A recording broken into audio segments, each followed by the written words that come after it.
Well, I couldn't be more frustrated than I am right now. I took this afternoon, all afternoon, I had Ollie at baseball. I had Ava, I took Ava to a birthday party because Amy wasn't done slaving at the barn.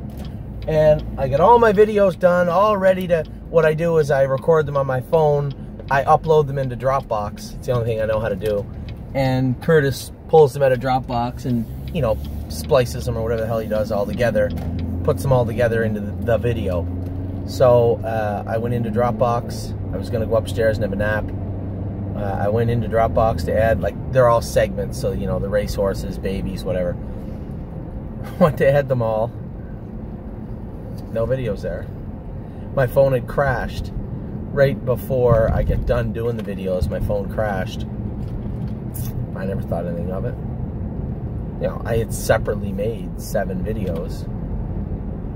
I went in and looked, and there's not a video there. I could have smashed this phone into 100 million pieces. I was so angry. But instead, I'll just suck it up and run through everything the same way I did before. It was a great day here. Ollie and I went to baseball. Hey, Ollie, you had a pretty good day at baseball, didn't you? Second day, big Ollie at the baseball diamond today, hitting and catching and throwing. He had a lot of fun. And James actually, we were supposed to play, so what happened this morning was we trained hard all week. There wasn't really much to do today, just maybe put a little work into them. So my brother Curtis has a little like softball team that Amy plays on. And I never really got to play on it that much because I was driving a lot before. And you can only have so many guys, so many girls, and they didn't really need anybody, so I never get a chance to play. He needed somebody today, and I said, I'll go up and play. So I got up early this morning. My alarm went off at 6 o'clock. I got to the barn at like 6:45, 7 o'clock, something like that. And went with 3 or 4 horses, and then I got Ollie in the car. Ollie had baseball at 10:30. The game was at 9. So they were about 5 kilometers apart max. So it worked out good. I get to the ballpark, and they didn't have enough girls. 2 girls showed up late, and they canceled the game. So I was a little pissed, but what are you going to do? It's not Curtis' fault, not really anybody's fault. It's just Saturday morning, June, I guess, between working and stuff to do, people just couldn't commit to that game, that tournament. So it was canceled. So James actually come over to Oliver's baseball practice thing with me. And we get over there early. I think the second thing I've been early for in my life. Something a month ago, I can't remember, but it was like the second time I was early for anything. James and I get over there at like 10 o'clock, 10 o'clock right on. So we're half an hour early. Okay, I gotta tell the truth. I thought it started at 10. So I thought I was right on time, but I was half an hour early. So everything was already set up, so James and I were hitting balls to Ollie and playing catch with him, and it was a good morning. Ollie had a great practice. Then I went back to the barn for a little while, checked on the horses, asked everybody how the horses were. Everybody said good. A couple of minor little things, nothing major, easily fixed. And then I was about to start my video at 1 o'clock. Usually after Saturdays I try to get it started at least. And Amy said that Ava had a birthday party and she was running late, so I took her to the birthday party and I started my videos 3 o'clock. Just before 5 I finished. So I wasn't really going to get a nap. I wanted to, but I was going to lay down for a minute. Went to start to upload. Oh my God almighty. Videos are gone. I could have snapped. Anyway, not a big deal. It's done. Nothing you can do about it. So, what went on this week? Lots went on this week. Babies, a lot of babies ready to go. 54 babies in our barn. 49 of them have trained faster than 2.5. Many of them have trained in 2 minutes.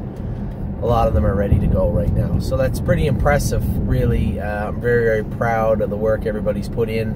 The 5 that aren't ready to go just need time to mature. And I'm confident in saying that there'll be qualifying lines on all 54 that we broke and trained down this year in 2018. So I could be wrong, but I don't think so. And that's something to be proud of in its own right. What else? Oh, big news. We have the entire, so Lawmakers qualified. I was talking with the monkey off my back this week. He's creeping closer to 100%. Still got some issues up in his back. up in his back that we're working on. Cruising in Style is coming back. So that elimination is June 8th at Mohawk. On June 8th at Mohawk, we have the entire Corona veranda, the entire Corona platform thing in front of Mohawk is set. It will be set aside for TheStable.ca. So if you want to come out, and I assume you do, I hope you do, if you want to come out to have some fun, have a little bit of a party, and watch these two colts hopefully make it into the Good Times final on North American Cup night, June 8th, we have the entire front part right down by the wire, and the Corona veranda is ours. So I'm going to ask Kelly to send out an RSVP. If you haven't got one yet, by the time you see this video, we'll be working on it. Please RSVP back, because it seats 110. Last time we had about 130 there. So it was a really good time. It should be a lot of fun for us. This should be a lot of fun time for you. It should be great night, hopefully, for the stable. Now, I don't want to get anybody too worked up. Going into a Grand Circuit event off a qualifier is, let's just say, less than ideal circumstances, but it is what it is, and we're going to play the hand we were dealt. Cruising in Style qualified last week. He's coming back now. This will be, the timing's pretty good for him. He'll race in the first elimination. If he doesn't make it in the final, we'll race him in the New York Sires at Tioga. He'll go back to Andrew right after the race, and we'll race him throughout the season in the New York Sires. So that works out well. So we have the Corona veranda. I think that's what it's called. What are you doing, Ollie Bear? We have the Corona veranda. We have Lawmaker starting, Cruising in Style starting. Canali Hanover get off to a bit of a rough start, so he's coming back. We're going to run through all the racehorses. We're going to run through all. I made a top 10. I made a top 5, and let me tell you what, it was excessively difficult to do this week. We have a lot of horses that belong on a top 10 list. A lot of horses that belong in a Horses to Watch, or horses that I was curious and interested to see what's going to happen next week at the qualifiers. Horses that I'm really interested to see what they're going to do. Those lists, there's lots of them. But I did make 10, and I did make 5. And I think it's much more important this week to listen to what I have to say about all 54 of them, because right now we're getting a real good look at what's what. What horses are good, what horses are got some work to do, and what ones we're going to be focusing on. There's a couple of these horses we're going to turn out for 3 weeks, a couple of them that are already out for the summer, and a lot of them that are ready to rock right now. So we'll be back in just a minute to talk about the race horses this week. Both Jason McGuinness's burn was really, really good, especially last night. Kevin McMaster's burn's been really, really good. Also last night, winners from both of them. And we will be talking about the top 10, top 5, and then all of the horses in TheStable.ca. Anyway, be back soon with a rundown of everything.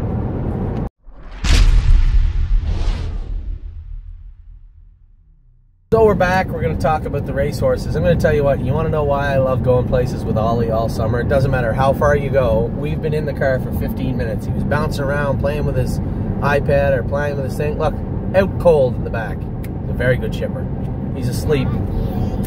What? No, you're coming too. You're just a little more annoying to ship with, but that's all. But anyway, so we're going to go through the racehorses real quick. Both Jason and Kevin had a pretty good week this week. And, you know, we're constantly trying to polish the stables. And now that we have horses that are going out, you know, Kevin's going to get some of the babies. Jason's going to Ohio with our Ohio horses. So we want to make sure we move what has to be moved. And I think at this point we've done all we can for a lot of horses. Some of them are claimed, some of them are sold. We've had a pretty good run. Still a couple that are on the bubble, but the one thing you'll notice, there's some horses you might look down the bar and say, why is that horse still here? I have a lot of respect for horses that want to work, that try hard, and really, you can just tell as a driver they're trying to do better.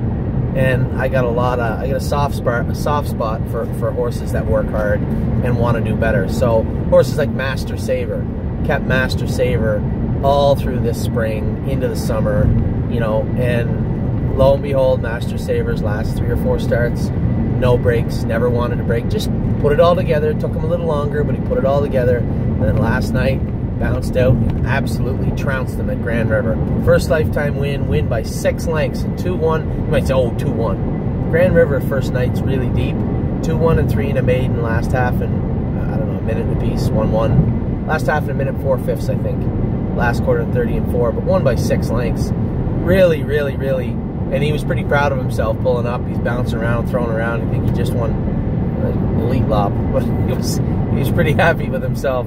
Bounced back to the winner's circle, and I love to see that. I like to see horses that take enjoyment from their work, and Master Saver really struggled his whole life to put it all together, and now I can finally see him making gains. Look at a horse like Road Tripper. I brought him up a million times with really little evidence to suggest he's a nice horse.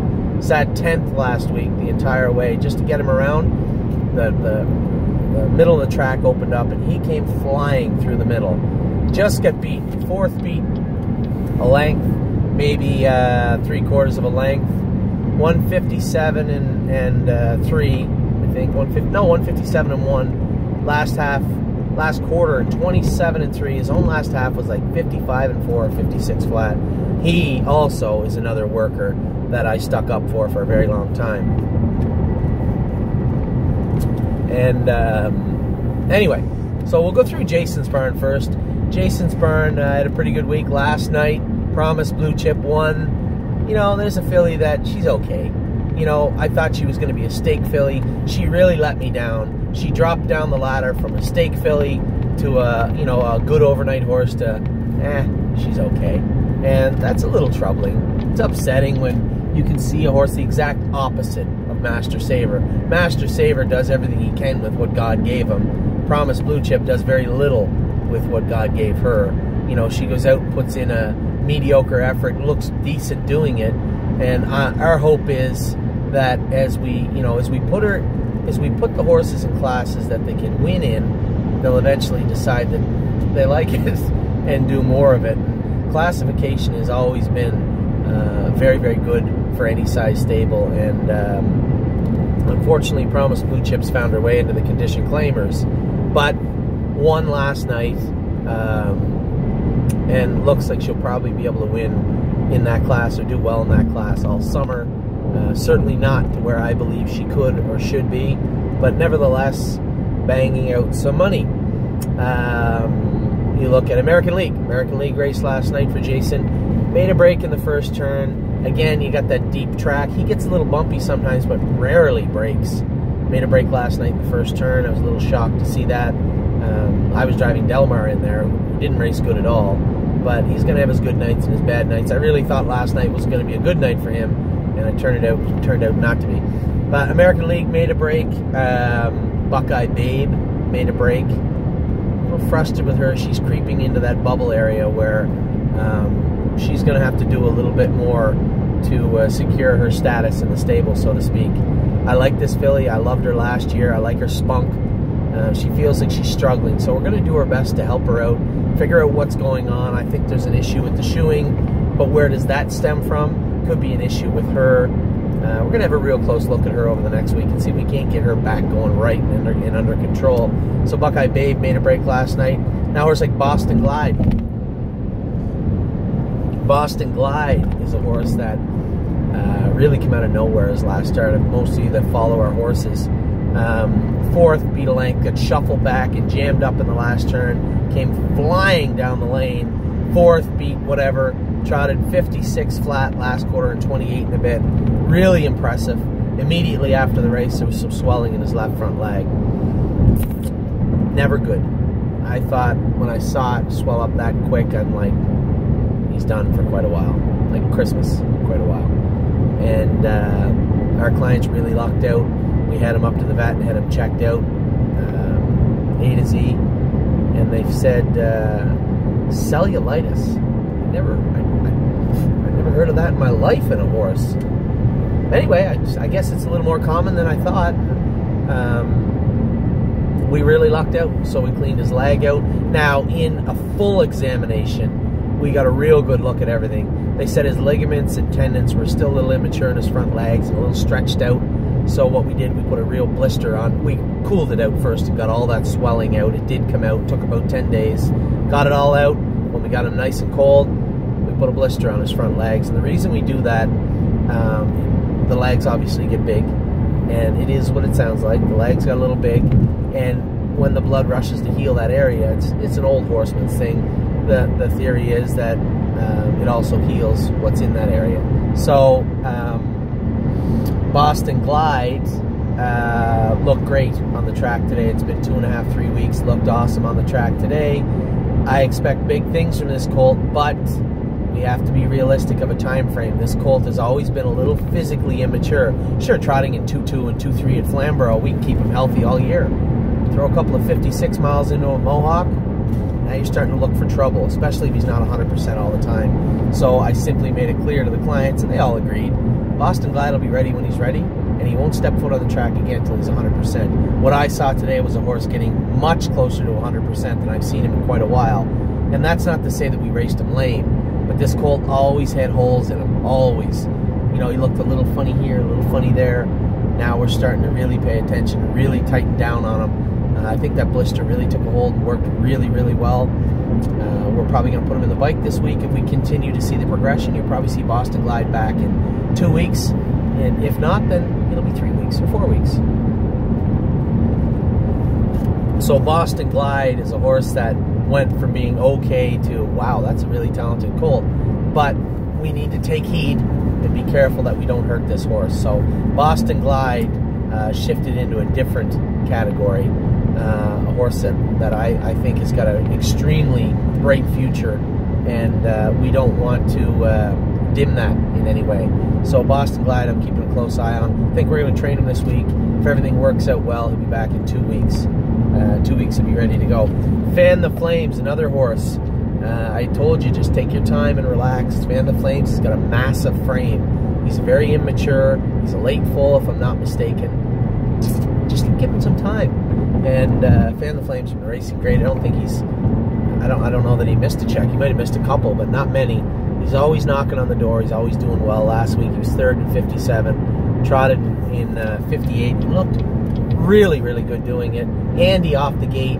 You know, I think as he builds more muscle on that frame, I think what you're going to see is a horse that can leave, sit, and finish. Right now, the less you leave him, the less you use him leaving, the more he has on the end of it, obviously. But you can't really scorch him off the car and then have a whole lot left.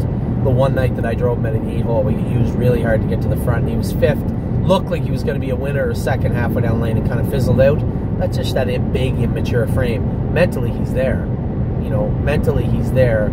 Physically, he's coming. So, Fan the Flames raced well again this week, or last week. We had a little trouble getting them in. The maidens, with all the horses qualifying, the maidens were on a 10-day schedule.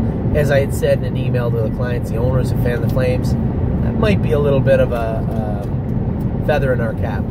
It might give us time to put some real meat on the bones of Fan the Flames and work them in a better setting, so to speak. So I'm not convinced that maybe that 10-day rotation for a few weeks may have been a blessing in disguise for him. So he is definitely on the way forward. Then we got Mystical Mission. Mystical Mission is coming off a 1st and a 2nd in the non-winners of 3 and non-winners of 6,000. Up in the non-winners of 10 on Monday. Going to be a tall order for the big colt. Now, had this been the Mystical Mission of January and February, no problems whatsoever. It's not. This horse has slid just a little bit. Still quite a bit better than what we expected him and needed him to be when we claimed him. But nevertheless, he's hopefully clawing his way back up to where he was when he was on fire in late December and January, trotting in 54 in the winter, racing in the non-winners of 5 at 80 cents on the dollar. That's a Mystical Mission I'd love to see back. Hopefully he's on his way. This week will be a big test for him coming back. So that's him. Peregrine Blue Chip. Peregrine Blue Chip makes her first lifetime start tonight. Long awaited first lifetime start. Very patient with the clients on this horse, both Tom Grossman and his partners with Peregrine Blue Chip. I thought she was still There's a filly that we paid into everything when she was 2. She didn't make it when she was 2. We turned her out, brought her back, had to stop with her again and take some OCDs out. We took the OCDs out and trained her back. Still wasn't perfect. If you watched her qualifier, very strong, finished up great. Little lame right front still. Had to take her over to the vet and get some work done on her. Tonight's her first start. I'm going to be a little conservative with the way I drive her, but make no mistake, if they drop a win on my front door, I'm going to reach down and pick it up, that's for sure. So I guess as you're seeing this is Monday. I hope she won on Saturday night. I'm on my way there right now with Amy and the kids. So that's that Promise Blue Chip. We talked about her. Real Willie. What a bad luck story this guy is.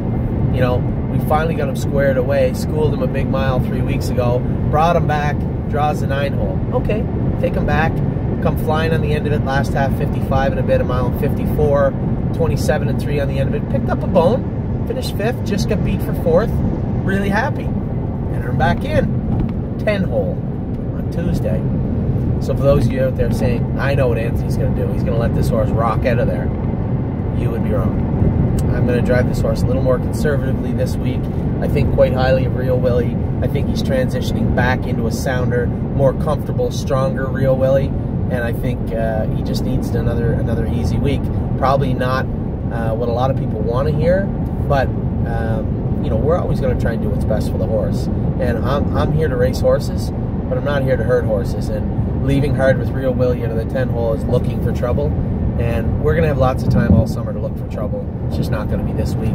So Real Willie's going to get a little bit of an easier run. What about Rose Run Speedster? So, here's the dilemma I had. We're trying to manage 2 stables right now, which is about to turn into 3 stables. We're trying to manage 2 stables, and then Woodbine came up with some rule that said they didn't want to take entries in mid-class, anyway, whatever the hell they did it for. They weren't going to take, it wasn't about us apparently, it was about another trainer or trainers apparently, but they weren't too interested in taking entries in the claimers anymore, which makes no sense. About half an hour, honey, we'll be there. About 30 minutes, Abe. So Rose Run Speedster, I think, is a faster horse with no hobbles on, but he's not near as an effective horse, especially on a smaller track. So when we took the hobbles off him, I thought he would progress 56, 55, and hopefully beyond. And he didn't. Just kind of stalled. And I know he can trot 56, 57 for sure with the hobbles on. So we re-added the hobbles knowing that we were going to have this conflict between Tortola Sunrise and Rose Run Speedster in the 15 claimer. And at least every second week, one of them would likely have to head to the B tracks. So we opted, we had to miss a week, and Jason said, nah, the horse didn't get in. I said, why don't we just qualify him with the hobbles on then? If we have to race him on the B tracks, fine. So we did. He put him in to go. We took him over and qualified him. And Thursday night was his first start in 2018 with hobbles on. And very un-Rose Run Speedster-like, he came first over and jogged 58-3. Now, he didn't win by 5 lengths or anything, but Rose Run Speedster's not usually a first over, grind them into the ground, drive away from them type of horse. I was extremely impressed with what I saw in the replay. Travis Henry drove him, did a good job with him. I asked him after, he said he was awesome. So, good. So that's great. Rose Run Speedster, that was the bottom class. He's going to move up probably, I guess, to the preferred 3 and stay over there for now. Really, really happy with what I've seen from him with the hobbles on. That was really impressive. So, good for him. He'll be back in next week. Now we go to Sally DeVee. Sally DeVee was a little flat her last start. Almost spoiled my 3,000th win with Pay the Line Blue Chip. Just got beat by Pay the Line Blue Chip and me 2 starts ago. And there's nothing I hate more than racing our horses against one another. Not because there's some sort of problem, but when you're racing for 56 or 58 or 5,400 and you have 2 of your horses in there, now one of them's racing for 28 or 29 or 27, and I don't like that.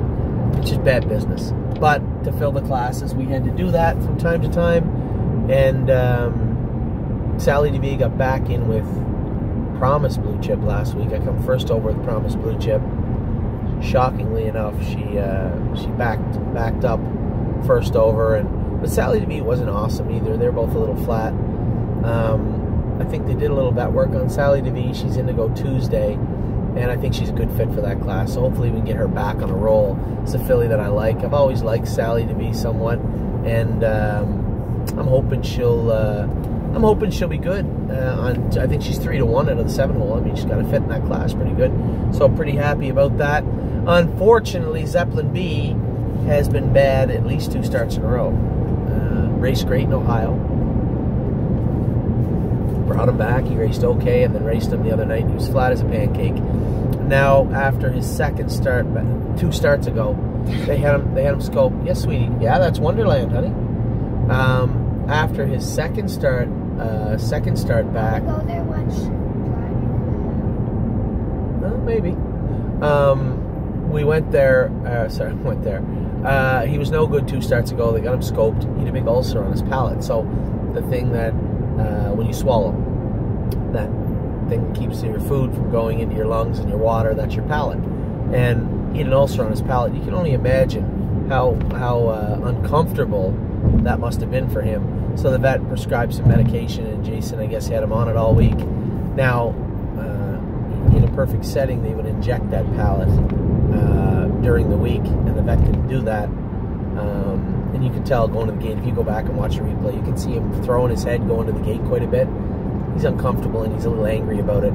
So 2 things need to happen. I had a little bit of a rant the other night, both on Facebook and in the video I sent out, about having a big stable and racing horses over 20-1.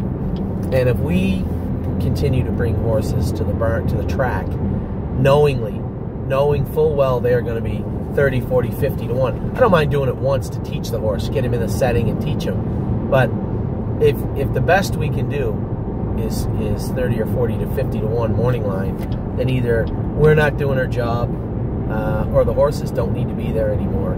And for me, Zeppelin B's got a lot of classes in Ohio that he could potentially fit once we get down there. I think till he gets down there, we're going to slide him right into a condition claimer next week and get a win under his belt. Make sure that palate is good. Get him back on the right foot going to Ohio. Nothing will help a horse more than a win. Trip to the winner's circle would do them as good, almost as much good as a trip to the field. So, because he got too much money made. So Amy just made a great question, the same question that everybody should ask. Why haven't you raced him on a smaller track yet? Very simple. So at Mohawk, he fits the non-winners at 2 races life or 25,000. He's got almost 50,000 made. So the problem is that on the B tracks, they don't have non-winners at 2. They have non-winners at 20. They have non-winners at 15. They have non-winners at 40. Non-winners at 50. He'd race really tough. But you put him in a condition claimer, that changes everything. His claiming price would probably be, I don't know, 25,000 or 24,000, and he's worth more than that. But you know, to somebody in Ohio, you want to come claim him, go right ahead. You got to wait 60 days to race him inside of Ontario. So for us, I think we should be using our collateral, if you will, our equity in this horse to our advantage, and sending horses on the track 20, 30, 40, 50-1 is just bad business. And you know, it's a tough spot for Zeppelin B. Obviously, coming out of the trip, the big mile he went in Ohio, it wasn't a huge mile, but he raced very good. You certainly don't want to put him in a position to race in a condition claimer, but his last 2 starts certainly warranted it. So I think we can find some class relief for him. The little trip to the winner's circle will, as I said, do him the world of good. So that's Jason's Barn. Had a great week. Rose Run Speedster won on Thursday. Promise Blue Chip won on Friday. It's always good to see these horses doing well. That's our job, you know. Can't have the best horses. Just do the best you can. Put them in where they can win. Stay away from those long odds, and hopefully reap the rewards and have some fresh horses also. So that's Jason's Barn. Kevin also had a big week. We'll be moving on to Kevin in just a second. And then after that, we're going to get to the top 5, top 10, and all the maybes, TheStable.ca. And I'm telling you right now, phone, if you don't record these videos, this is the last you will ever see this pretty face. All right, talk to you in a bit.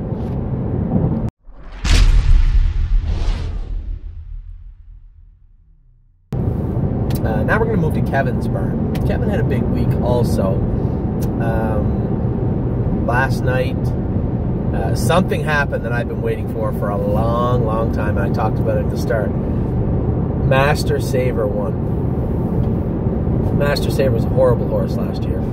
All he did was run and run and run. But I always loved him because he just felt, you know, he felt like that kid that really sucked at baseball, that was just trying his hardest to play. You want to help that kid, or if you're a coach, I'm sure, help that kid become a better baseball player. And I wanted to help Master Saver get to the races. He just felt like he wanted to be a racehorse. And he was so happy when he didn't run, but he ran a lot. So we turned him out, brought him back. He ran again. We turned him out, brought him back. Got the corks off him his last 5 starts. He didn't run, which was exciting, but he didn't really make that much money. Last night he came out and he laid a wicked beating on the maidens at Grand River. Cleared to the front, win by 6, 2-1. Just, and I'll tell you, I said it at the start, you know, he just felt like he was the fastest horse in the world when he pulled up. His ears up and he's playing around. And it's a great feeling for me as a driver and somebody that trained him down, obviously, and our clients, and the horse himself. Just really, really excited to do well. And people don't understand that. You know, they think all horses are stupid. They just go out and do. They're not. Some horses are very personable animals, very loving animals, and they like to do well. Some don't like to race. Promise Blue Chip, not a big fan of racing at all. She does it, though. She does it. She goes out and wins, but she could care less. But Master Saver, he knows what he's there to do. And 2 different ends of the spectrum. You know, Promise is extremely talented, doesn't really care. Master Saver, not that talented at all, but works with every ounce God gave him to become whatever he'll become. And horses like him, sometimes you get them on a roll, they end up being better horses than you think. And I keep bringing up Road Tripper, and you can look at these videos until your eyes bleed. Road Tripper's going to be a good horse, mark my words. And he was the worst horse that I ever laid a harness on last year. And not like last year he was the worst horse, I mean maybe ever the worst horse. And really turned into a great horse. So he's not a great horse yet. He's an okay horse now. He'll graduate to a good horse by the end of the year. Hopefully someday he's a great horse, because he deserves to be. He's a worker, and I respect workers, especially equine breed and the human breed also. So I really was. I had a smile from ear to ear. I'm sure the horse did, and I definitely did when I went under the wire with him last night. Really impressed and proud of Master Saver breaking his maiden. Now we'll go to another horse yet to break his maiden, but he might not for a little while. It's Beck's Pride. Beck's Pride's not a great horse.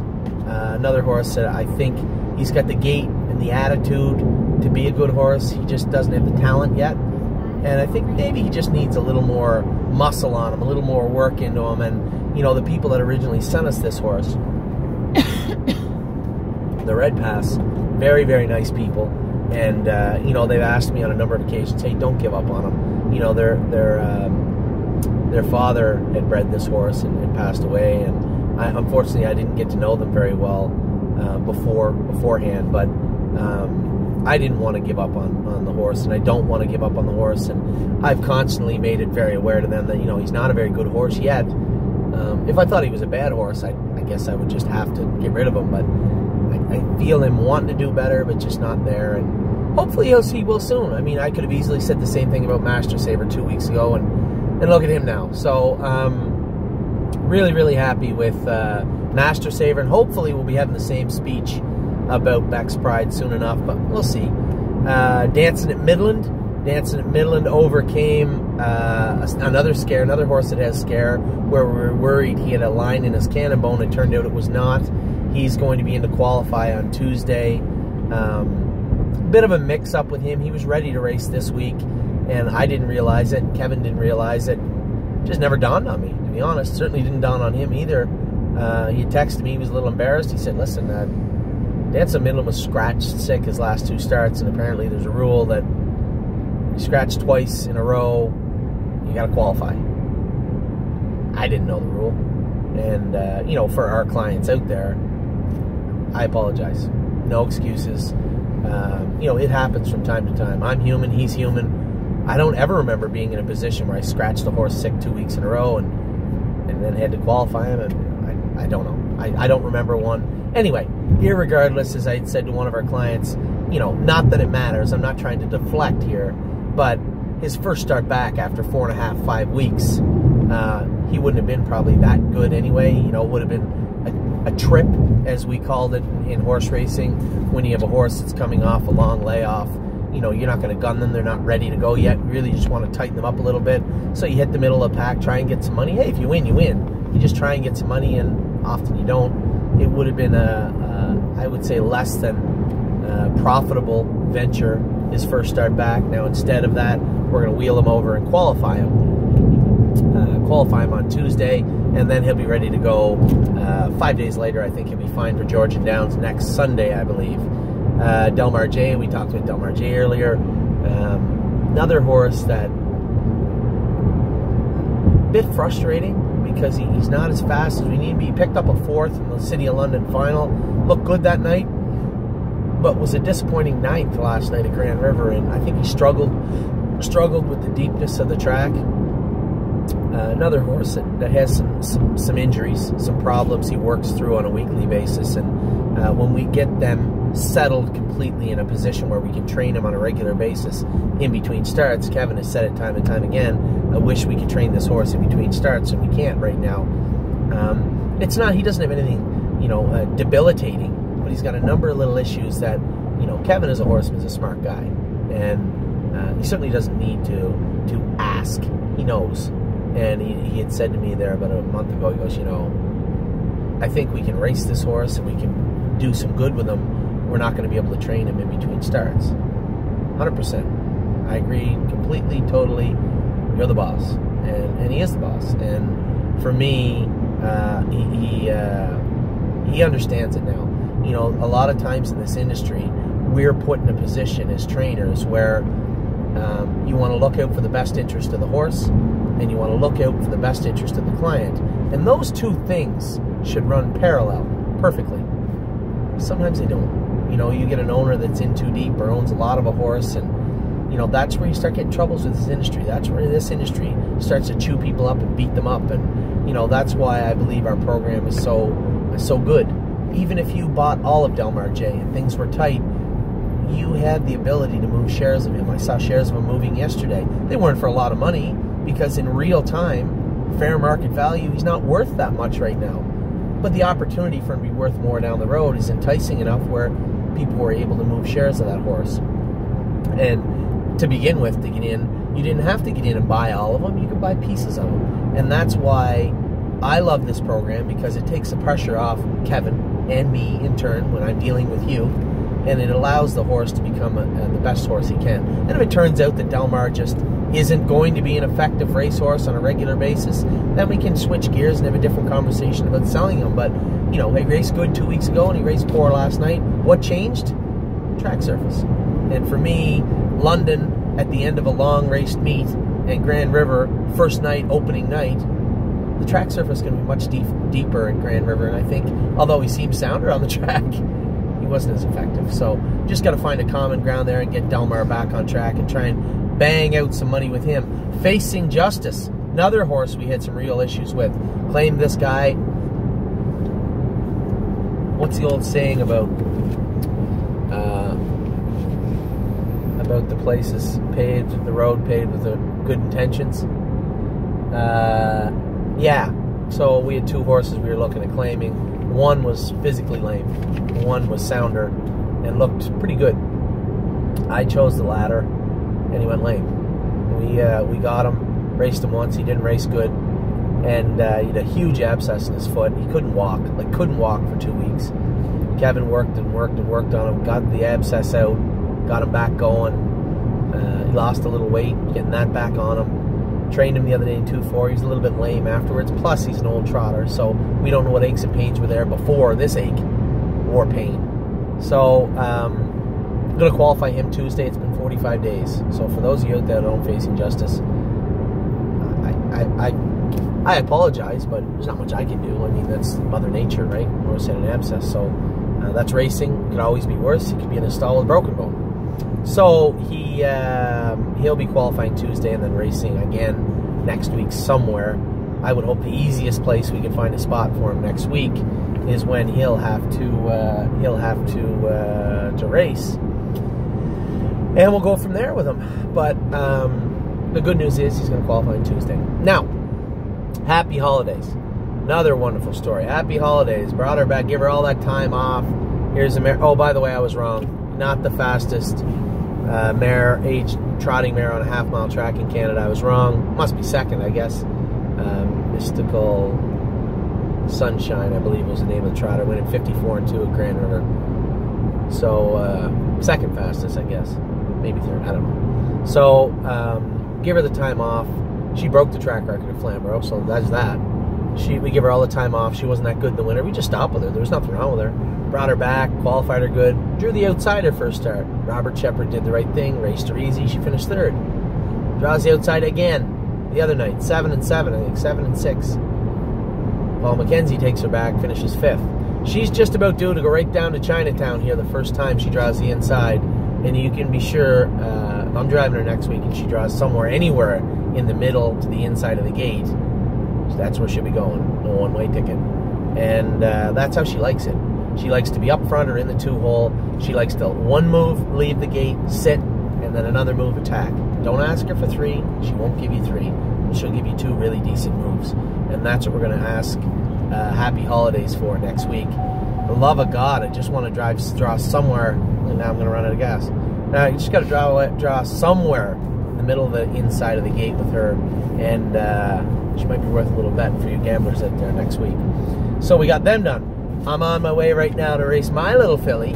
Holds a special mark in my heart. Always will. 3,000th lifetime win with Pay the Line Blue Chip.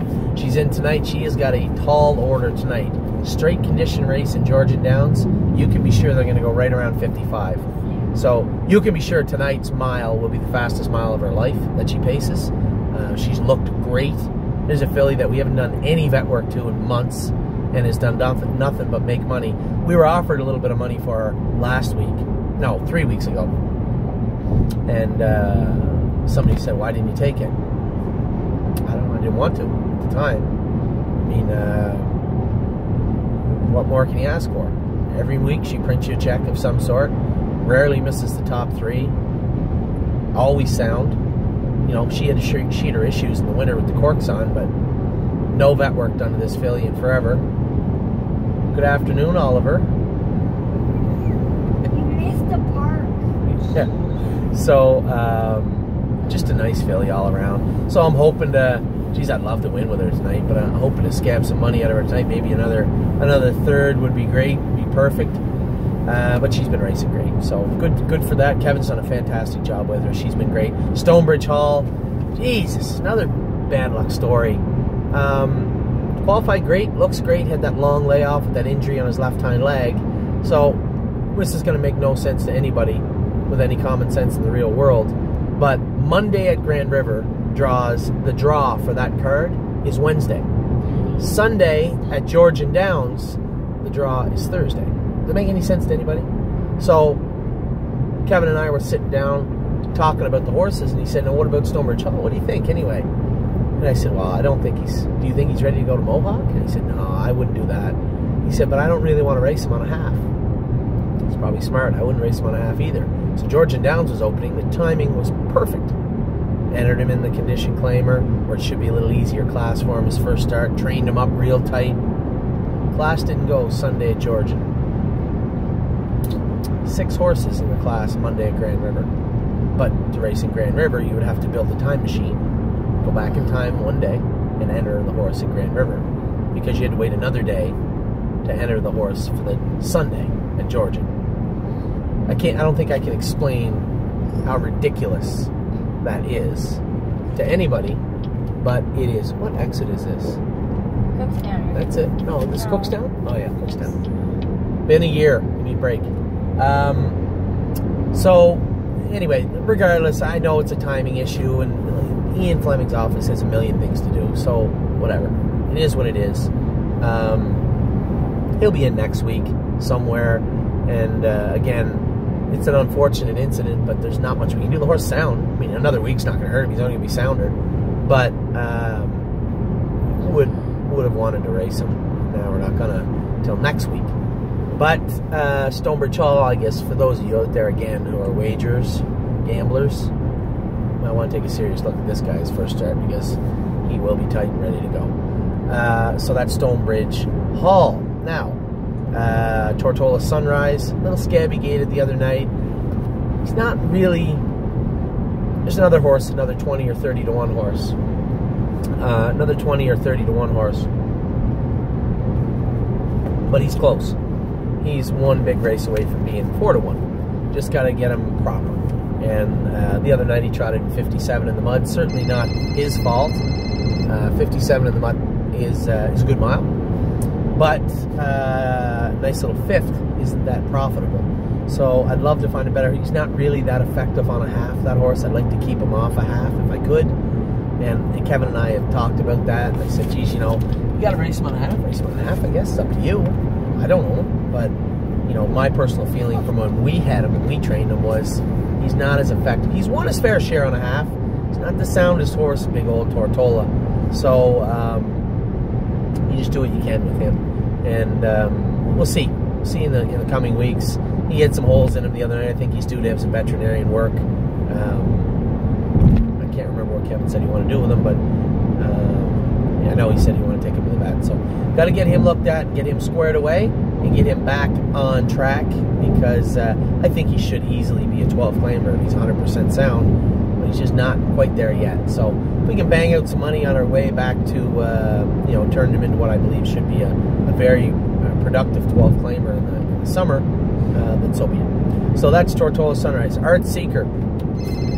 Art Seeker is Georgian Downs. Better take this one.